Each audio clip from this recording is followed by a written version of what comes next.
पूनम सिंह जी आगरा से। महाराज जी, परिवार वाले कहते हैं कि घर के सभी सदस्यों के एक ही गुरु होने चाहिए। क्या परिवार के सदस्य ऐसा अलग नहीं, अलग नहीं, बिल्कुल बना गलत सकते हैं? बात है, गलत बात है। मान लो भाई का गुरु हमारी श्रद्धा नहीं, हमारा दूसरी बात, मान लो वो राम उपासक हमारी श्याम सुंदर में प्रीति है, वो भगवान का उपासक हमारी माँ में प्रीति है। तो ऐसा नहीं, अपनी रुचि अपने इष्ट के अनुसार अपने गुरु का चयन करना चाहिए। ये व्यवहार नहीं है कि हम जहाँ ले वहाँ तुम भी लो, ये कोई रिश्तेदारी नहीं है। ये गुरु वरण है, ये भगवान के मार्ग का है। हमारी श्रद्धा बनती है तो हम पूरा परिवार ले लेते हैं, हमारी श्रद्धा नहीं बनती है तो हम अपनी श्रद्धा के अनुसार लेते हैं। इसमें कुल की रीति नहीं चलती है। ये गुरु बनाने में कुल रीति या कुल गुरु नहीं चलते। परमार्थ का विषय हमने जहाँ सत्संग किया, हमारी मति लग गई, हमारी श्रद्धा लग गई कि हमारे गुरुदेव हैं, तो हम वही गुरु मान लेंगे। हम परिवार वाला इसमें संबंध नहीं चलेगा। काश गर्ग जी, राधे राधे महाराज जी। महाराज जी, आपके चरणों में कोटि कोटि प्रणाम। प्रभु, हमारे इस शरीर की सार्थकता केवल इसी में है कि हमें इसके माध्यम से प्रभु के दर्शन और सानिध्य गुरुदेव के दर्शन सौभाग्य प्राप्त हो। प्रभु, मेरा प्रश्न है कि भजन मार्ग में वो स्थिति कब बनने लगती है जब अनुकूल तथा प्रतिकूल परिस्थितियां हमारे मन को विचलित ना कर पाएं? जब हमारे द्वारा सारे पापाचरण बंद हो जाते हैं और पूर्व किए हुए पाप भजन के बल से भस्म हो जाते हैं, जब हमारा अंतःकरण निष्पाप और निर्विकार हो जाता है, तो हमारी द्वंद्वातीत स्थिति आ जाती है। निर्माण अमोहा जित संग दोषा अध्यात्म नित्या विनिवृत्त कामा द्वंद्वैर विमुक्ता सुख दुख संगई, ये स्थिति आ जाती है जब हम निष्पाप हो जाते हैं। अभी हमारे जन्म जन्मांतर के पाप हैं, हमें व्यक्ति दिखाई देता है, प्रभु नहीं दिखाई देते। हमें वासना की अभी चाहत है, अभी कामनाओं की पूर्ति की चाहत है, तो अभी हमें डट के भजन करना चाहिए। खूब नाम जप करो, सत्संग सुनो, पापाचरण से डरो, गंदे आहार से डरो, वो आपकी बुद्धि को भ्रष्ट कर देगा। जो बाजारू भोजन है, जो गंदे आहार हैं, इनसे बचो। बहुत गलत वातावरण बन रहा है। जो तुम्हारे सामने होटलों में सफाई स्वच्छता से पेश किया जाता है, लेकिन पीछे कैसे बना है, कैसे पात्र मार्जन किए गए हैं, कौन बनाने वाला है, क्या उसकी धारणा है, तो ये सब बातें हमारी बुद्धि पर बहुत प्रभाव डालती हैं। आजकल खान पान बिगड़ चुका है, हमारे आचरण बिगड़ चुके हैं, तो भजन कैसे बने? भजन तो पापवंत कर सहज स्वभाव, भजन मोरते भाव न काऊ। अगर पापाचरण हुआ, मलिन भोजन हुआ, तो भजन बनेगा ही नहीं, मन संसार में भटकेगा। तो ये स्थिति तो तब आवे जब निष्पाप हम हों। इसके लिए डट के भजन करो। सुधांशु जी उड़ीसा से। श्री हरिवंश महाराज जी। महाराज जी, आपकी कृपा से पहले बहुत भक्ति हो रहा था, आपकी कृपा से पहले नाम जप ज्यादा हो रहा था, लेकिन अभी थोड़ा कम हो रहा है। पहले नाम जप में आनंद की अनुभूति हो रही थी, लेकिन कुछ समय से मुझे ऐसा अनुभव हो रहा है कि जिसकी वजह से मैं अपने आप पर निरंतर नहीं बना पा रहा हूँ और दिन प्रतिदिन भक्ति से थोड़ा दूर जा रहा हूं। अपने आचरणों को देखो, अपने संग को देखो, क्रियाओं पर नजर डालो, आसपास जो गलत है उनको छोड़ो, जो गलत है उनको छोड़ो, अभी भक्ति प्रकाशित हो जाएगी। पवित्र भोजन पाओ, भगवान को अर्पित किया हुआ, पवित्र आचरण करो, देखना सुनना बोलना 3 पर कंट्रोल करो। किसी कंपनी में काम करते तो प्याज लहसुन डाला जाता है, इसमें खाना पड़ता है हमारा। हाँ, तो अब प्याज लहसुन तो तमोगुण पैदा करेगा, वो भजन कैसे करने देगा? अब भजन के लिए तो प्याज लहसुन। जी महाराज, पहले उसे कंपनी में जब करते करते नाम जप कर लिया है, लेकिन एक बार सुपरवाइजर पकड़ लिया है, बोला नाम जप से काम नहीं चलेगा। तो इस टाइम पे नहीं, हमें ये बताओ कि नाम जप केवल काउंटर या माला से ही होता है क्या? नाम जप तो अंतर का विषय, सुपरवाइजर कैसे पकड़ सकता है? हम अंदर जो सोचे उस पर किसी का शासन चल रहा है क्या? अंदर हम राधा राधा जप कर रहे हैं, बाहर से काम कर रहे हैं। हमें काउंटर लेके थोड़ी दिखाना है सुपरवाइजर को कि हम नाम जप कर रहे हैं, माला लेके थोड़ी दिखाना है कि नाम जप कर रहे हैं। जब नौकरी में ड्यूटी में है तो हम ड्यूटी वाला कार्य अच्छे से कर रहे हैं, अंदर से नाम जप कर रहे हैं। पर यह बुद्धि तभी सतर्क होगी जब भोजन ठीक हो। अब मांस खाओ, प्याज लहसुन खाओ, इधर उधर अंडा फिंडा खाओ, सोचो कि हम प्याज लहसुन तो कंपनी में देते तो महाराज खा। अब इसके लिए हम क्या करें? पर वो अशुद्ध भोजन है, वो भोजन भजन में वो तमोगुण पैदा करेगा, वो गंदी बातों का चिंतन कराएगा। इसीलिए तो प्याज लहसुन निषिद्ध है, और कोई बात थोड़ी। प्याज लहसुन तो पृथ्वी में ही पैदा होता है, जैसे आलू पैदा होती है, पर निषिद्ध इसलिए उसका प्रभाव विपरीत है भजन करने वालों के लिए। वो विपरीत चिंतन कराता है, इसीलिए उसका त्याग किया गया है। अपवित्रता बुद्धि की, तमोगुण बढ़ाने वाला, इसीलिए उसका त्याग किया। हमें पवित्र बुद्धि चाहिए तभी भजन में लगेगी। तो आहार ठीक करो, आचरण ठीक करो, अंदर अंदर खूब नाम जप करने का अभ्यास करो। विशाल डोगरा जी। राधे राधे। राधे राधे महाराज जी। महाराज जी, क्या धर्म और कर्म में कोई अंतर है? हर इंसान का कर्म अलग अलग होता है, जैसे एक क्षत्रिय है, एक साधु है, या एक नहीं, तो सामान्य क्षत्रिय धर्म से ही तो कर्म होता है, ब्राह्मण धर्म से ही तो कर्म होता है, विरक्त धर्म से ही तो कर्म होता है, गृहस्थ धर्म से ही तो कर्म होता है। जो धर्म से अलग कर्म करता है वो पाप कर्म करता है, और वही पाप का उसे दंड भोगना पड़ता है। शुद्ध कर्म वही है जो धर्म से युक्त हो, और जो धर्म से अलग हट गया तो वो पाप कर्म बन गया, वो अधर्म बन गया। तो वास्तविक कर्म की महिमा तो धर्म से युक्त होने पर ही है। जैसे आप किसी के पुत्र हो तो आपका पुत्र धर्म है, किसी के पिता हो तो पिता धर्म है। एक पिता का क्या धर्म है, वो कर्म करो। एक पति का क्या धर्म है, वो कर्म करो। एक समाज के व्यक्ति का क्या कर्म है, वो कर्म करो। वो धर्म से युक्त होगा कि हमारा यहाँ धर्म कहता है कि ऐसे चलना चाहिए, तो वो कर्म धर्म युक्त हो गया। और जो मनमानी, तो फिर वो पाप कर्म बन गया। समझ रहे ना? जो धर्म युक्त हो वही कर्म है, और जो धर्म से अलग हो गया वही पाप है। धर्म से विलग हो गया तो पाप है। जैसे अपनी पत्नी से धर्म है, लेकिन दूसरे की पत्नी या किसी बहन बेटी, वो पाप कर्म। कर्म तो वही है, कर्म वही है। दूसरी स्त्री की तरफ दृष्टि भी डाली गलत तो अधर्म हो गया, वो पाप कर्म। कर्म वही है, लेकिन धर्म से युक्त हुआ तो पवित्र कर्म हो गया, और धर्म से अलग हो गया तो पाप कर्म बन गया। हार्दिक शर्मा जी। राधे राधे।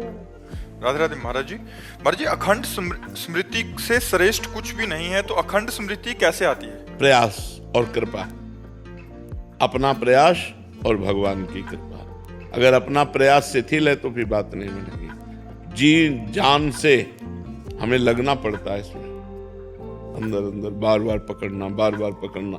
मन तो भागता है, रिश्ते नातों संबंधों में, भोगों में मन भागता है, उसे बार बार पकड़ के लाना। राधा वल्लभ श्री हरिवंश, राधा वल्लभ श्री हरिवंश, राधा वल्लभ श्री हरिवंश। और भगवान की कृपा, अपना प्रयास और भगवान की कृपा से हम निरंतर जप कर सकते हैं। अगर अपना प्रयास शिथिल है तो भगवान की कृपा तो सबके ऊपर है, सबके ऊपर, सब पर मोर बराबर दया। पर वही निकल पाएगा जो अपना प्रयास कर रहा है, अपना प्रयत्न, पुरुषार्थ, और भगवान की कृपा से हम अखंड स्मृति प्राप्त कर सकते हैं। मानव जीवन अखंड स्मृति प्राप्त करने के लिए ही है। भगवान का स्मरण करते नौकरी व्यापार जो करो, शरीर छूटा भगवान को प्राप्त होगे। अगर भगवान की स्मृति नहीं तो धोखा ही धोखा, इतना बड़ा घाटा कि अब पता नहीं किस युग में हमें मनुष्य बनने को मिलेगा, पता नहीं किस युग में। 84 लाख योनियां बहते चले जा रहे हैं अन्य योनियों में। कम से कम मनुष्य जन्म मिला है तो हम ये प्रवाह तो रोक दें, जन्म मरण का चक्र जो रोक दे। अगर ना हम रोक पाए तो कम से कम अगला जन्म तो मनुष्य का मिले, तो कम से कम ऐसे आचरण हो जाए हमारे कि हम ऐसा कर्म करें जिससे हम पुनः मनुष्य बने और फिर भजन करके भगवान को प्राप्त करें। एक तो इसी जन्म में प्राप्त कर ले, लेकिन असफलता यदि रही तो हम पुनः मनुष्य बने, अन्य योनियों में ना जाएं। इसलिए भगवान का भजन अत्यंत अनिवार्य है। करमवीर जी, चंडीगढ़। श्री हरिवंश। श्री हरिवंश महाराज जी। महाराज जी, जब किसी जीवात्मा का शरीर छूटने वाला हो परंतु उसने दीक्षा नहीं ली हो, तो क्या उससे कंठी या तुलसी माला धारण करा सकते हैं? किसी व्यक्ति ने दीक्षा ली है तो उसके शरीर छूटने के बाद उसकी माला, झोली एवं आसन इत्यादि का क्या विधान है? पहले प्रश्न का तो उत्तर है कि कंठी तो पहना ही देना चाहिए, क्योंकि तुलसी जी अगर शरीर छूट रहा है और तुलसी जी का स्पर्श है, और मुख में रज लगा देना चाहिए, मस्तक पे तिलक लगा देना चाहिए, भगवान का चरणामृत पिला देना चाहिए और नाम सुना देना चाहिए। इतना अधिकार अगर इतना कर दिए तो उस जीव का कल्याण पक्का हो जाएगा। जिसका शरीर छूटने वाला है उसके लिए नहीं सोचना कि दीक्षा लिए है कि नहीं लिए। हर जीव भगवान का बंदा है, भगवान का अंश है। इतना अधिकार सबको है कि अब जैसे कंठी बांध दी, तुरंत तिलक लगा दिया, चरणामृत पिला दिया, रज लगा दिया, राधा वल्लभ श्री हरिवंश, राधा वल्लभ श्री हरिवंश, राधा वल्लभ श्री, वो बोल नहीं पा रहा। अगर वो सुन रहा है, अगर सुन भी नहीं पा रहा है, तो वातावरण में राधा वल्लभ श्री हरिवंश से यमदूत नहीं आएंगे और उसका कल्याण हो जाएगा। पहले प्रश्न का कल्याण हो जाएगा, जैसे कि अगर वो गलत आचरण भी कर रहा है। हाँ, तो अंतिम समय ऐसा सौभाग्य किसको मिलता है? ऐसा सौभाग्य अंतिम समय किसको मिलता है कि प्राण निकलने वाले हैं, गले में कंठी बांधी जा रही, चरणामृत पिलाया जा रहा है भगवान का, और इसके बाद तिलक लगाया जा रहा, वृंदावन की रज लग रही है, तो उसका निश्चित कल्याण हो जाएगा। ये तो कृपा पात्र को, ये सबको ऐसा अवसर मिलेगा क्या? किसी व्यक्ति ने दीक्षा ली है तो उसके शरीर छूटने के बाद उसकी माला झोली एवं प्रवाहित कर देनी चाहिए। माला झोली, मान लो पूजन की जो भी भगवत स्वरूप विग्रह हैं वो सब यमुना जी या गंगा जी में या सब प्रवाहित कर देनी चाहिए। क्योंकि दूसरा अगर अधिकारी नहीं है कोई सेवा करने वाला तो फिर वो सब ठाकुर ऐसे करके या तो गंगा जी यमुना जी के किनारे खोद करके समाधिस्थ कर दे या प्रवाहित कर दे। दो ही है, हमें लगता है प्रवाहित करने से अच्छा समाधिस्थ करना है, क्योंकि खोद के और समाधिस्थ करके ऊपर से फूल डाल के। अगर कोई करने वाला है हमारे जी उसकी सुरक्षा, हाँ, तो फिर वो उसका जैसे संपत्ति का अधिकारी हुआ ऐसे ठाकुर सेवा करे, पर उसकी माला और उसका पाठ ग्रंथ ये आसन कर देना चाहिए। विश्वेशो जनको युमा च जननी गंगा च मातृ स्वसा ढूंढी भैरव दंडपाणि सदृशा ज्येष्ठा मम भ्रातरः श्रीकाशी मणिकर्णिका च भगिनी भार्या ममेयं मती सत्कर्माणि सुता सदैव फलदा काश्यां कुटुम्बं मम तारानायक शेखराय जगदाधाराय धाराधर छायाधारक कंधराय गिरिजा संगैक श्रृंगारिणे नद्या शेखरिणे दृशातिलकिने नारायणे नास्त्रिणे नागै कंकणिने नगे न गृहिणे नाथाय नित्यं नतिः लक्ष्मीस्ते सदने सदा विहरतां चित्ते च चिन्तामणिः स्वर्धेनुस्तव गोकुले सुरतरुश्चाराम भूमौ तव वाणी ते वदने दयानयनयोर दानं करे चान्यहं विष्णुश्चेतसि ते मतिश्च वसतां कीर्तिश्च लोकत्रये लक्ष्मीस्ते हृदि भारती च वदने मौलो सदा केशवः चण्डी ते भुजदण्डयोर्वेणुपदे वेणुपदे श्रीश्चवः वाणी ते वदने दयानयनयोर्दानं करे चान्वहम् कीर्तिश्चे वसतां सतिश्च प्रथिते त्वं दीर्घजीवी भव त्वं दीर्घजीवी भव। आपके लिए प्रभु मैं नित्य भगवान का अभिषेक करता हूँ जी, आपकी आयु आरोग्यता के लिए जी, इसीलिए सुरक्षित हो। निधि शर्मा जी, महाराज जी आपके चरणों में कोटि कोटि प्रणाम। महाराज जी, संत सभी संत जन कहते हैं कि सभी में भगवान की भावना रखनी चाहिए, पर सांसारिक जीवन में ऐसा संभव नहीं हो पाता। कभी कभी अपने करीबी जनों से भी द्वेष भाव मन में पैदा हो जाता है, जिसकी वजह से कई बार नाम जप में भी बाधा आती है। तो सांसारिक जीवन में ऐसी कोशिश कैसे जारी रखें कि सब में प्रभु का भाव। देखो, अपवित्र अंतःकरण कभी भगवत तत्व का अनुभव नहीं कर सकता। उसके लिए अंतःकरण पवित्र चाहिए। जो पापाचरण करता है, दुष्ट स्वभाव रखता है, अपनी अनुकूलता की चाह करता है, विषयों के भोग में सुखानुभूति करता है, वो मलिन अंतःकरण है।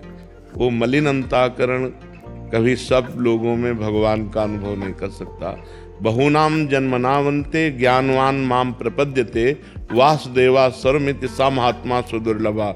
बहुत जन्मों की साधना के बाद ऐसा तत्व ज्ञान प्राप्त होता है। सर्वम खलमिदम ब्रह्म ने नानास्ति किंचन। एकमात्र ब्रह्म तत्व, एकमात्र भगवान है, जहाँ न राग है, न द्वेष है, न शुभ है, न अशुभ है, न सुख है, न दुख है, महान परमानंद है। इस भाव में सर्वत्र भक्ति में देखा गया। गोस्वामी तुलसीदास जी देख रहे हैं, जड़ चेतन जग जीव जत सकल राम मैं जानी। बंदों सबके पद कमल सदा जोरी जुग पानी। सिय राम में सब जग जानी। करो प्रणाम जोरी जुग पानी। अपना ही प्रभु सब में रमा हुआ है, प्रभु के सिवा कोई नहीं है। पर हमारा मलिन हृदय किसी को अपना मान लेता है, किसी को पराया मान लेता है, कहीं अनुकूलता मान लेता है, कहीं प्रतिकूलता मान लेता है। इसी को साधना के द्वारा मिटाना है। उसकी साधना है, पहला, हमारे द्वारा पापाचरण नहीं होना चाहिए। जो धर्म विरुद्ध आचरण है उनका त्याग करके फिर नाम जप खूब अधिक से अधिक करो, तो आपके अंदर प्रभाव बढ़ेगा। अब पापाचरण भी कर रहे हो, नाम जप भी कर रहे हो, तो अनुभव में नहीं आने वाला। जब विशुद्ध मार्ग भगवान का हम चयन करते हैं तो ये सब पापाचरण, अधर्माचरण भूल ही न दे कुमार्ग पाऊं। गंदी बातें, गंदे आचरण, गंदा दृश्य, गंदा सुनना, ये सब त्याग दो और नाम जप करो, तो फिर आपको सब में भगवान की अनुभूति होने लगेगी कि सब में भगवान विराजमान हैं। देखो, कोई दुष्ट स्वभाव है, कोई साधु स्वभाव है, लेकिन तत्व तो उसमें भगवान ही विराजमान है। जैसे हीटर अग्नि पैदा करता है और एसी ठंडा कर रही, कूलर ठंडा कर रहा है, लेकिन बिजली दोनों में तो एक ही ना। बिजली में तो कोई अंतर नहीं है। जो हीटर में बिजली है वही फ्रिज में है, वही कूलर में है, वही एसी में है। ऐसे ही अच्छा स्वभाव या बुरा स्वभाव, ये क्रूरा अपि पापिनो न च सताम संभाष्य दृश्यास्ते सर्वान वस्तुतया निरीक्ष परम स्वाराध्य बुद्धिर्मम। जो क्रूर हैं, दुष्ट हैं, पापी हैं, संभाषण करने योग्य भी नहीं है, उनमें भी मेरा भगवान विराजमान है। क्योंकि भगवान कोई कण, कोई क्षण ऐसा नहीं जहाँ भगवान ना हो। सर्वत्र भगवान विराजमान है। ये सिद्ध करने के लिए हमें भजन की आवश्यकता है। हम भजन करें, गंदे आचरणों का त्याग करें, तभी हमारे अंदर ये भाव आ पाएगा। और ये आ गया तो जीवन मुक्त हो गया। सर्वत्र भगवत बुद्धि हो गई तो वो जीवन मुक्त हो गया। अब उसे कुछ करना थोड़ी बाकी है, वो आवागमन के चक्र से मुक्त हो गया। जो सर्वम खलविदम ब्रह्म वासुदेवा स्वरमिति ईशावास्यमिदम सर्वम यत् किंच जगत्याम जगत। जो कण कण में भगवान का दर्शन कर रहा है, इससे बड़ा महापुरुष कौन हो सकता है। सा महात्मा सुदुर्लभा। मर्जी दर्शन कर रहे हैं, बट फिर बर्तन कैसे करना है? बर्ताव वैसे ही होगा, पत्नी के साथ पत्नी जैसा, बहन के साथ बहन जैसा, माँ के साथ माँ जैसा, बेटी के साथ बेटी जैसा। दर्शन है, बर्तन एक जैसा नहीं हो सकता। सब में भगवान विराजमान है। बर्ताव पुत्र के साथ पुत्र जैसा, पिता के साथ पिता जैसा, समाज में जो जैसा बर्ताव वैसा ही बर्ताव है। पत्नी के साथ पत्नी जैसा व्यवहार, माँ के साथ माँ जैसा व्यवहार, बहन के साथ बहन जैसा व्यवहार। लेकिन भगवान सब में एक है, भगवत तत्व सब में एक है। व्यवहार में समवर्तिता नहीं है, समदर्शिता है। समदर्शन करो, पंडिता समदर्शिना विद्या विनय संपन्ने ब्राह्मणे गविहस्तिनी सुनीचय सुपाकेचा पंडिता समदर्शिना। जैसे गाय और कुतिया दोनों में हम भगवत दर्शन कर सकते हैं, लेकिन बर्ताव अलग होगा। सुनी चाहे सुपाकेचा पंडिता समदर्शिना। चांडाल में पवित्र ब्राह्मण में, गौ में, हाथी में, कुत्ते में एक ही परमात्मा को जो देखता है, बर्ताव नहीं हो सकता। गाय के गोबर से लीपने पर पवित्रता मानी जाती है, लेकिन कुत्ते के गोबर को थोड़ी लीपा जा सकता है। बर्ताव एक जैसा हो ही नहीं सकता है, और जो बर्ताव एक जैसा करना चाहता है वो मूर्ख है, पागल है। बर्ताव एक जैसा हो ही नहीं सकता। बर्ताव तो धर्म के अनुसार होगा, लेकिन दृष्टि एक होगी कि सब में परमात्मा विराजमान है। पंडिता समदर्शिना न कि वर्तिना, समदर्शन, समदर्शन, सब में भगवान विराजमान है। बर्ताव एक जैसा। अगर बर्ताव में चूक हो गई तो फिर दुर्गति हो जाएगी। बर्ताव ही तो संभालना है, वही ज्ञानी है जो बर्ताव को संभाल ले। जितने झगड़े होते हैं वो सब बर्ताव में होते हैं, जितने पाप होते हैं सब बर्ताव में होते हैं। झगड़ा कभी हो ही नहीं सकता यदि अपने सुख की चाह ना हो। अगर हम दूसरों के सुख की चाह कर लें कि हजारों को लाखों को सुख मिले हमारे द्वारा, कभी कोई झगड़ा नहीं हो सकता, कभी कोई शिकायत नहीं है। शिकायत वही है जहां मेरे सुख की हानि हो रही है। हम अपने सुख को जहां देखते हैं वहीं झगड़े हो रहे हैं, जहां हम अपने सुख को देखते हैं वहीं पाप हो रहा है, जहां हम अपने सुख को देखते हैं वहीं अधर्म हो रहा है। धर्म, निष्पापता, निर्वैरता, ये सर्व सुख में है। सबको सुख मिले, अधिक से अधिक लोगों को सुख मिले। अगर मेरे को दुख मिल रहा चलेगा, अकेले मेरे को दुख मिल रहा चलेगा, लेकिन लाखों को सुख मिल रहा है, ऐसा कहां? ये जो इतना हाहाकार मचा है ना, जितना हाहाकार मचा, ये नहीं हो, यो हो, ऐसा हो, वैसा हो, जहां अपने सुख की बात है वहीं झगड़ा हो रहा है। मेरा सुख छिन रहा है, मेरा सुख लुट रहा है, बस इसी बात के लिए झगड़ा हो रहा है। जितने पाप हो रहे हैं वो सब अपने सुख के लिए हो रहे हैं। अगर अपना सुख छोड़ दे और दूसरों का सुख स्वीकार कर ले, दूसरों के सुख के लिए, तो परम धर्म बन जाए। पर हित सरिस धर्म नहीं भाई। जहां कहीं भी कुछ भी हो रहा है, वहां देख लो परहित की भावना और स्वसुख की भावना में युद्ध हो रहा है। जहां लाखों को सुख मिलना है, वहां हमारा सुख अगर बाधित हो रहा है, तो हम अपने सुख को बचाने के लिए लाखों के सुखों को तोड़ सकते हैं। आज हमारे समाज में जितनी द्वंद्व हैं, जितने झगड़े हैं, जितने पाप हैं, वो सब इसी के कारण हो रहे हैं, जो विकास नहीं हो रहा बुद्धि का विकास। और अगर दूसरों को सुख मिलेगा तो मेरे को सुख तो मिलेगा ही, अपने आप मिलेगा, क्योंकि वो लौट करके हमारे पास ही आएगा। अगर हम तुम्हें दुख देना चाहते हैं तो वो लौट कर हमारे पास आएगा। जो हम देना चाहते हैं वो हमारे पास लौट के आएगा, ये सिद्धांत है। अगर हम आपको सुख देना चाहते हैं तो सुख लौट के आएगा, और दुख देना चाहते हैं तो दुख लौट के हम ही को प्राप्त होगा। तो समवर्तन तो हो ही नहीं सकता, समदर्शन हो सकता है। आस्था बोरा जी जयपुर से। श्री हरिवंश महाराज, राधे राधे। महाराज जी, 2 साल पहले जब आपको सुनना शुरू किया तो जानना हुआ कि हम कितना अज्ञानता और अंधकार में जीवन जी रहे हैं। आपको सुनने से ये समझ आया कि हम जैसे अविवेकी लोगों के लिए भी है भगवत मार्ग। अब जब भगवत मार्ग पर चलने का प्रयास कर रहे हैं तो हर दिन असफल से हो रहे हैं, मन विकल्पित हो रहा है। कृपया कर दर्शन कीजिए कि हम आपको बताएं, हमने अपने जीवन में असफलता को सफलता का योग माना। जहां हम असफल हुए वहां हमें सफलता का मार्ग प्रकट दिखाई दिया। हे भगवान मेरी रक्षा कीजिए। क्रोध आया, हे भगवान मेरी रक्षा कीजिए, मुझे संभालिए। तो असफल असरण हो जाना ही शरणागति की पुष्टता है। जब तक अपने में बल होता है कोई, तब तक शुद्ध शरणागति नहीं होती। जब अपने को सुनेरी मैंने निर्बल के बलराम, जिस समय हमें लगता है कि मैं पूर्ण असफल हूं, मेरे में कोई सामर्थ्य नहीं, तो रोना आता है और रोकर हम भगवान को पुकारते हैं, हे करुणा सिंधु भगवान, मैं तो असफल हूं, अगर आप कृपा करो तो मैं इन विकारों से मुक्त होकर आपकी शुद्ध भक्ति को प्राप्त कर सकूं। नाथ, मेरे में सामर्थ्य नहीं कि मैं इन विकारों पर विजय प्राप्त करके आपकी तरफ चल सकूं। गोस्वामी तुलसीदास जी कहते हैं, हौ हारेव कर जतन विविध विधि अतिशय प्रबल अजय, तुलसीदास बस होए तवै जब प्रभु प्रेरक बरजय। हे प्रभु, आप काम क्रोध को प्रेरणा देते हैं, हमारे मन को प्रेरणा देते हैं, सारी लीला आपकी चल रही, आप इनको रोक दो और हमें अपने चरणों की तरफ आने दो। असफलता में निराशा नहीं आनी चाहिए, असफलता में आशा जुड़नी चाहिए और भगवान से। मैं तो किसी योग्य नहीं, लेकिन आप सर्व सामर्थ्यशाली हैं। आपकी एक कृपा कोर से मेरा सब कुछ बन जाएगा। मेरे बनाए ना बनेगी कोटि कल्प लो, आपके बनाए बनेगी पल पाव में।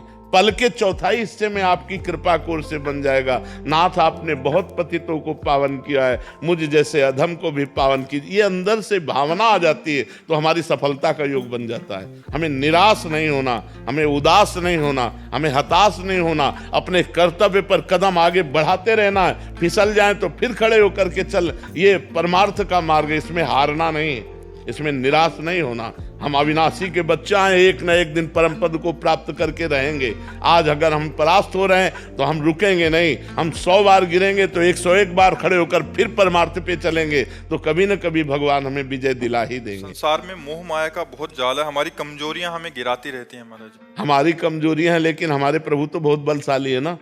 तो उधर दृष्टि रखो, अपनी तरफ दृष्टि क्यों रखो? जब अपने को पता है अपने से नहीं संभलने वाला, तो ऐसे चलो, गिरोगे नहीं। ऐसे चलोगे कभी नहीं गिरोगे। आज तक जितने भी ऊंचाई पर चढ़े वो ऐसे चढ़े हैं, जो भगवान की शरण में हुए। सनकादि ब्रह्म ज्ञानी है, लेकिन हर समय हरि शरणम हरि शरणम हरि शरणम जपते रहते हैं। जो भगवान का नाम जप करता है, भगवान का स्मरण करता है, अपने को असमर्थ देखता है, वही तो परम पद का अधिकारी होता है, वही तो भगवान का कृपा पात्र बनता है। यही दरबार दीन को आदर रीत सदा चली आई। जो अपने को किसी योग्य नहीं समझते वही सर्व योग्य हो जाते हैं। जो अपने को कुछ योग्य समझते हैं वो भ्रष्ट हो जाते हैं, क्योंकि अभिमान नाश का कारण बनता है, पतन का कारण बनता है। पूजा बंसल जी चंडीगढ़ से। राधे राधे महाराज जी। महाराज जी, जब हृदय गहरे दुख में होता है और भीतर असहनीय कष्ट उठता है, तब उस दुख को ईश्वर प्राप्ति या आत्म मुक्ति का माध्यम कैसे बनाया जा सकता है? कैसे गहरा दुख हो सकता है जब नाम चल रहा है? गहराई में तो नाम बैठा हुआ है, तो वहां दुख कैसे प्रवेश कर सकता है? अब जिसके नाम नहीं चल रहा है तो प्रपंच में तो गहरा दुख भोगना ही पड़ेगा। इसीलिए तो कहते हैं नाम को अपने साथ रखो।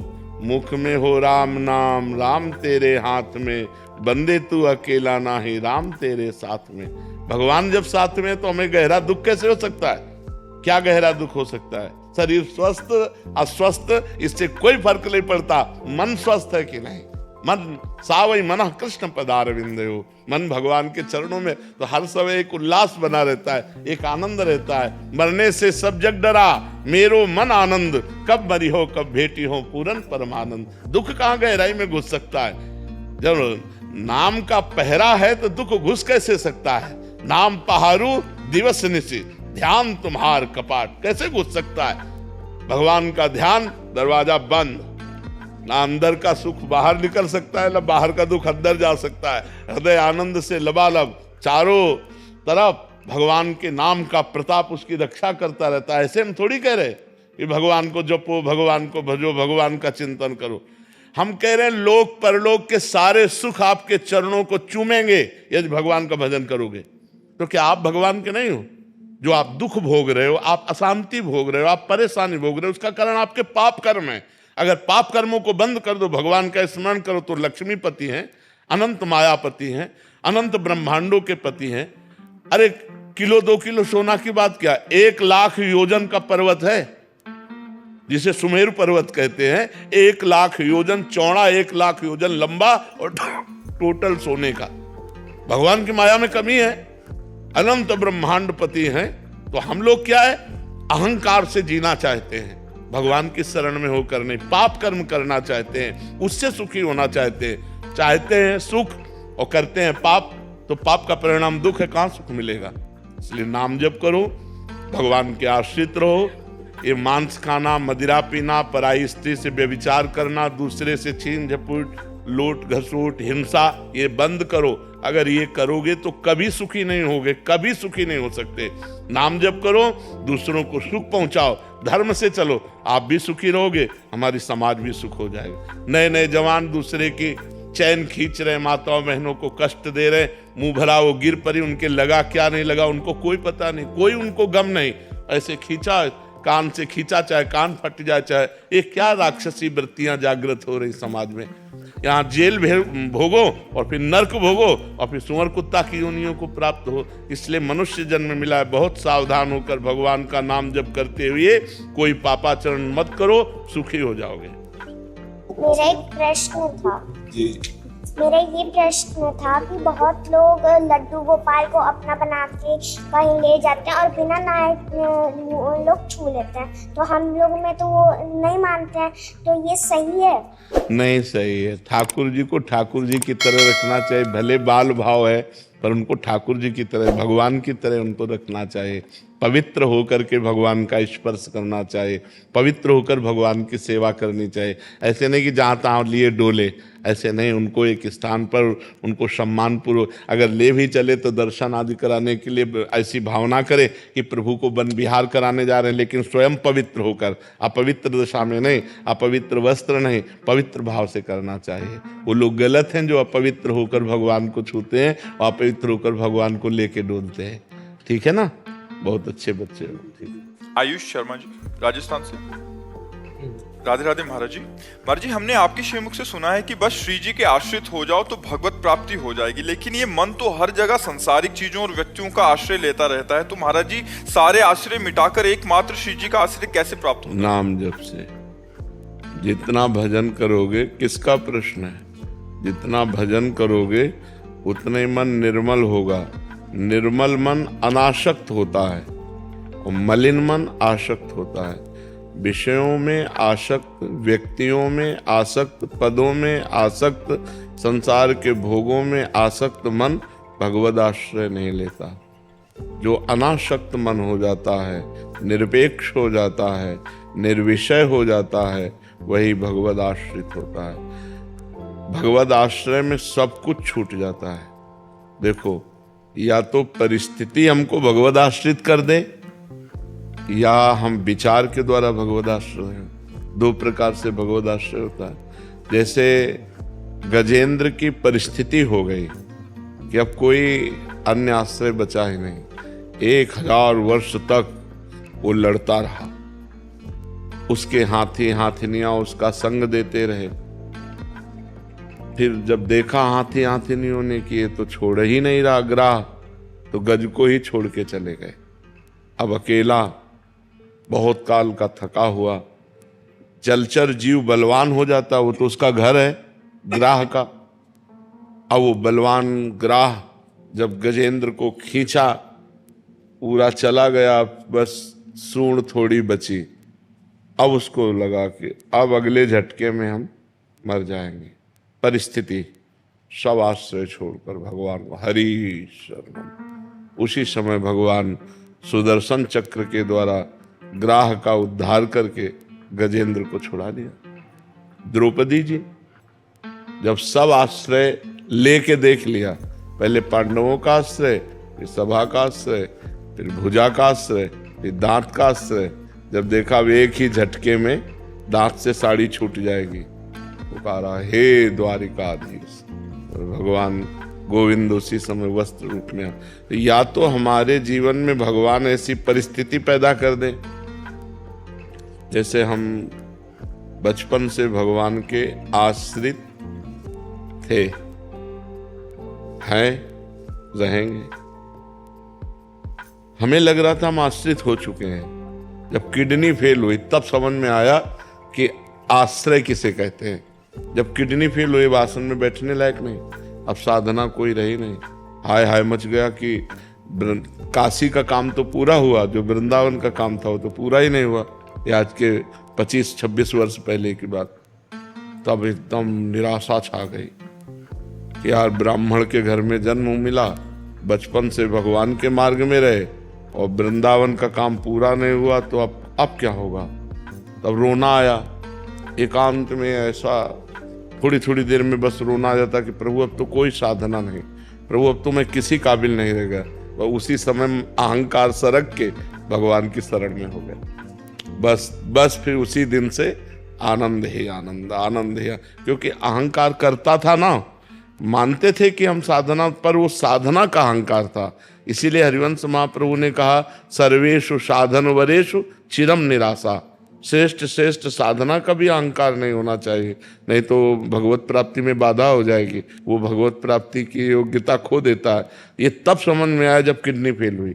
परिस्थिति, तो ये या तो भगवान परिस्थिति पैदा कर दे और या तो विचार के द्वारा। तो जब ये विचार काम करने लगे तो भगवान का आश्रय कि यार कोई भरोसा नहीं, घर से निकल रहे लौट के आएंगे कि नहीं, कोई भरोसा नहीं भोजन बन के आ रहा खा पाएंगे कि नहीं, बड़ा भयावह संसार है। तो हे हरि मैं आपके शरण में हूँ, आप ही बचा सकते हो। इह परलोक सकल सुख पावत, मेरी सो भैया कृष्ण गुण संतु। इस लोक और परलोक में समस्त सुखों को वही पा सकता है जो भगवान के आश्रित है। तो हम जो उपाय करते हैं वो सुख भोगने के लिए करते हैं, लेकिन कहाँ? दुखालय में। दुखालय में सुख भोगने के लिए कर रहे हैं। अगर हमारी बुद्धि काम कर जाए और सुख भोगने के लिए भगवान का आश्रय ले लें तो बढ़िया बात बन जाए। देखो वही भोजन जो हम पाते हैं हमारी बुद्धि को मलिन करके माया में लगाता है, और वही भोजन जब हम भगवान को अर्पित कर देते हैं तो वो प्रसाद बन जाता है, हमारी बुद्धि को शुद्ध करके भगवान में लगाता है। भोजन वही है, लेकिन उसको भगवान से जोड़ दिया तो प्रसाद हो गया। प्रसादे सर्व दुखानाम हानिरस्योपजायते, समस्त दुखों का नाश करके सुख प्रदान करता है। ऐसे ही हम हर संसार की वस्तु व्यक्ति जो हमारे हिस्से में आई है वो सब भगवान को अर्पित। मैं नाथ सकल संपदा तुम्हारी, मैं सेवक समेत सुतनारी। मंगल हो जाएगा, पक्का मंगल हो जाएगा, क्योंकि भगवान मंगल भवन है, तभी आश्रय हो पाता है, नहीं तो भगवद आश्रय बड़ा कठिन है। एक बार हमने अपने मन की दुर्बलता देखी। गंगा किनारे अब 10-5 किलोमीटर कोई नगर नहीं और दिन डूब गया था, सर्दी का समय, भीषण कोहरा, अंधकार छा गया। अब जी घबराया कि कोई मंदिर या कोई गांव का आश्रम कुछ तो नजदीक होना चाहिए। अब ऐसे सियारे खा जाएंगे, जो गंगा किनारे लाश खाने वाले कुत्ते और सियार होते हैं, जिंदा आदमी को खा जाएंगे रात में पा जाए तो हाँ मांसाहारी होते हैं, तो मनुष्य के चीत के पाते हैं। अब एक मन में घबराहट सी पैदा हुई, मन की दुर्बलता। थोड़ी दूर में एक प्रकाश दिखाई दिया, जैसे कोई बारी खेत लगाने वाले अपना कुछ ऐसा। तो मुझे विश्वास हुआ कि कोई है। तब बड़ा अंदर खेद आया कि यार वो आदमी हमारी रक्षा करे कि ना करे, वो दूर प्रकाश दिखाई दे रहा तो विश्वास हो गया कोई है, हिम्मत आ गई। लेकिन भगवान मेरे साथ है, मुझे इस बात का विश्वास क्यों नहीं? बड़ी ग्लानि हुई कि यार कितना गंदा मन है कि अब भी वो भगवान का आश्रय नहीं ले रहा, अब भी भगवान का भरोसा नहीं कर रहा। दूर व्यक्ति दिखाई दिया तो विश्वास हो गया, तो डर खत्म होने लगा कि कोई तो है। अब वो हमारा पक्ष ले कि ना ले, वो आदमी है क्या नहीं, लेकिन भगवान तो हमारे साथ हैं, उनकी हम शरण में हैं, उनके हम लिए जीवन अर्पित है, फिर मुझे क्यों विश्वास? ये है माया। तो भगवान की कृपा से ही भगवान का आश्रय होता है, भगवान की कृपा से ही भगवान में विश्वास होता है, भगवान की कृपा से ही भगवान का भजन होता है। इसलिए भगवान के आश्रित होकर भगवान से एक ही बात मांगे कि आपका भजन मिल जाए। बस भजन मिल गया तो सब कुछ मिल जाएगा, और भजन नहीं तो कुछ नहीं। मकान, दुकान, स्त्री, पुत्र, परिवार सब है, शरीर सब खत्म। तो ये विचार जब हमारे अंदर दृढ़ हो जाए, घटना तो सबको ही देखता है, लेकिन प्रभाव कहां पड़ता है हमारे ऊपर? राम नाम सत्य है, कितनी लाशें हम जला आते हैं, लेकिन ये सोचते हैं क्या कि यही हाल मेरे शरीर का होगा?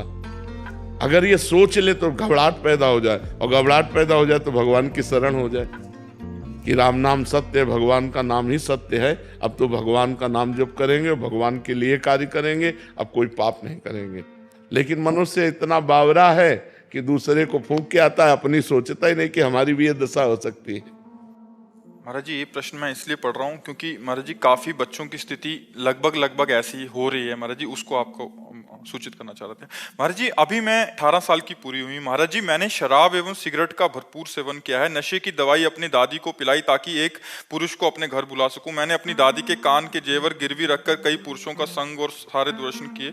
जब ये बात माता पिता को पता लगी तो उन्होंने महाराज जी फोन छीन लिया। महाराज जी, अभी भी मनमाने आचरण कर रही हूँ महाराज जी, मैं सुधरना चाहती हूँ महाराज जी, मेरे को ये तो बहुत बर्बाद हो जाएगा नहीं तो। मतलब ये तो बहुत हानि का विषय है, जैसे बहुत हानि का विषय, पर यही प्रायः हर बच्चा बच्ची के आचरण बनते जा रहे हैं। ये जो गर्लफ्रेंड बॉयफ्रेंड एक नशा चला, इसी से सब हमारे बच्चे कॉलेज में प्रायः ऐसी स्थिति प्रायः सब मतलब बहुत कठिन है, बहुत। बहुतों का प्रश्न है और सबकी लगभग हम देख रहे हैं इसमें हम इसलिए असमर्थ हैं कि अगर आप सुधरना ना चाहो तो आपको कोई सुधार नहीं सकता। और आप सुधरना चाहो, मान लो अभी कहीं ना कहीं आप में पवित्रता बकाया है, तब आपकी हिम्मत आई, आप सभा में अपनी बात रख पाई हैं। अगर पूरी अपवित्र अंतःकरण की वृत्ति होती तो आप बोल ही नहीं सकती थी। जी पहले नाम जब होता था, आपका सत्संग में सुनते थे, पर जब से बुरे आचरण होने लगे सब छूट गया। आप पहले तो नियम लो कि कभी शराब नहीं पियोगी, ठीक है। दूसरी बात, अब तक जो हुआ सो हुआ, अब किसी पुरुष का संयोग नहीं करोगी। जब तक ब्याह न कर लो तब तक पुरुष का संयोग, समझ रहे हो। हमारी पहली बात, शराब नहीं पियोगी। सिगरेट, शराब सिगरेट जो भी ये व्यसन है, मतलब जो व्यसन है उनको, मतलब शराब का तात्पर्य है ड्रग्स है, हुक्का है, सिगरेट है, जो भी व्यसन है वो व्यसन नहीं करोगी। हमारी बात मान लेना। और अब पुरुष का संयोग नहीं करोगी जब तक ब्याह न हो जाए किसी भी पुरुष का। बड़ी व्याकुलता चढ़े तो उपवास कर लो, 1-2 दिन भोजन नहीं पाओगी, बुद्धि ठीक हो जाएगी। ये उपवास काम पर विजय प्राप्त करने के लिए काफी सहयोग देता है। और नाम जप। और तीसरी बात, जो भी आपका जीवन बैग का रहा उसे मिट्टी डालो, अब आगे अच्छा जीवन व्यतीत करो। अभी नए बच्चे हो, सुधार कर लो अपना, ठीक है। महाराज माता पिता पुरानी बातों को लेकर टॉन्ट करते हैं तो सह लो, उससे पाप नष्ट हो जाएंगे। चुप हो जाओ, वो जो अंदर जलन होगी ना उससे पाप नष्ट हो जाएंगे। चुप हो जाओ, अब कोई नया पाप मत करना। महाराज जी, इनकी बहन, इनके माता पिता जी अब स्वीकार नहीं कर रहे हैं इनको, मतलब इनको बेदखल करना चाह रहे थे। ये भी चाह रही थी कि हमें बेदखल करते हमें स्वच्छंदता मिल जाए, तो वो बिल्कुल भी स्थिति में नहीं। और वो इनका दिया का कुछ खाना भी नहीं चाह रहे, क्योंकि दादी को दवाई खिलाती थी तो उनके मन में बहुत डर बैठ गया कि इनका दिया हम कैसे खा ले। आचरण तो बहुत गलत हो गए हैं। पिताजी के लिए कुछ कह दीजिए, क्योंकि वो आपको सुनेंगे तो हो सकता है उनके मन में कुछ हो जाए, तो इनको स्वीकार कर ले, वरना वो स्वीकार नहीं। वैसे चाहिए, देखो वैसे हमारे जैसे भगवान का स्वभाव है कि घोर वैश्यागामी भी जब सुधरना चाहा, भगवान की शरण में आया तो भगवान ने संत बना दिया। अगर हर जीव को चांस मिलना चाहिए। अब जैसे वो बच्चा है, उसे गलती हो गई, माना बहुत गलती हो गई, बड़ी गलती हो गई, लेकिन वो सुधरना चाहता है, तो माता पिता को चाहिए कि प्यार दुलार से अब संभाल दें। और वो बच्चा जब हमारे सामने कह रहा है कि अब नशा नहीं करेंगे, अब गंदी बात नहीं करेंगे, तो निश्चित सुधार हो सकता है। सबको ही सुधरने का चांस है, सबको चांस है। हम कहते हैं बुढ़ापे तक चांस है, अगर आखिरी में सुधर जाए तो सुधार हो जाए। तो ऐसा नहीं है कि ये गलत है तो फिर उसको जीवन भर हम गलत कह के टॉर्चर करते रहे। नहीं, गलती हो गई, अब उसका सुधार हो जाना चाहिए, और वो सुधरना चाहती है तो उसे चांस देना चाहिए। माता पिता को, बहन भाइयों को चाहिए कि चांस देना चाहिए। अच्छा, बेदखल कर दो, अब वो गंदी बातों में और गिरती चली जाए तो उसका जीवन नष्ट हो जाएगा। माता पिता यद्यपि गलती की है, दंडनीय गलती की है, पर अब उसको क्षमा करके उसको दुलार देते हुए आगे बढ़ाओ। सबको सहयोग करना चाहिए एक दूसरे का, कि गिरते हुए को थाम करके आगे बढ़ाने का, ना कि गिरते हुए को लात मार के और फैला देने का। अब माता पिता छोड़ देंगे तो गिरते हुए को और गिरा दिया ना, अब वो तो और स्वतंत्र हो जाएगी और पागलपन चढ़ जाएगा, फिर क्या आएगा अंतिम में, राइट। महाराज जी सामर्थ्य नहीं है छोड़ने की। नहीं, छोड़ दो बच्चा, नहीं तो किसी काम के नहीं वो रहो। भी कह रहे कि एक बार अटेम्प्ट भी कर लिया है। नहीं, वही तो हम तो जो निर्णय बता रहे हैं वो बुद्धि का बता रहे हैं। जो गलत बुद्धि जाती है उसका अंतिम निर्णय यही होता है। सुधार लो, आज जो हम कह रहे हैं मान लो, नहीं तो इसके बाद वो दुर्गति होगी। यही नहीं, नरक में दुर्गति होगी और अन्य जीवों में जब बनोगी तो दुर्गति होगी। अभी मनुष्य हो सुधार सकती हो, कैसे नहीं सुधार सकती? कैसे सामर्थ्य नहीं? ऐसे कैसे कि तुम शराब पीती हो, सिगरेट पीती हो और अपनी दादी को तुम नशा दे करके व्यभिचार करती हो? ऐसी तुम्हारी हिम्मत कैसे हो गई? धिक्कार तुम्हारे मनुष्य शरीर को। अभी तुम्हारे पास शासन नहीं पड़ा, इसलिए तुम्हारी मनमानी चल रही कि मैं ठीक नहीं कर सकती। भय से सुधरते हो। अगर बचपन से सुधारा होता ना तो गंदे आचरण बनते नहीं। पहली बार अगर जो गलती की थी ना, उसी समय तुम्हें शासन में ले लिया जाता तो आप ठीक हो जाती। अब मनमानी आचरण, अरे बूढ़ी दादी, उनको अब पौष्टिक वस्तु पानी चाहिए कि उनको बेहोश करने वाली चीज पानी चाहिए?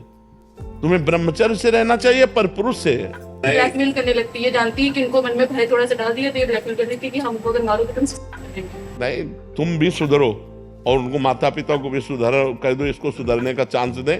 सुसाइड कोई अंतिम निर्णय नहीं है, बहुत दुर्गति होती है सुसाइड के बाद। 5 स्टार होटल थोड़ी रखा कि क्या होटल में पहुंच गए, दुर्गति है, प्रेत योनि की प्राप्ति होती, महान दुखदायी होती है। सुसाइड को तो सोचो मत।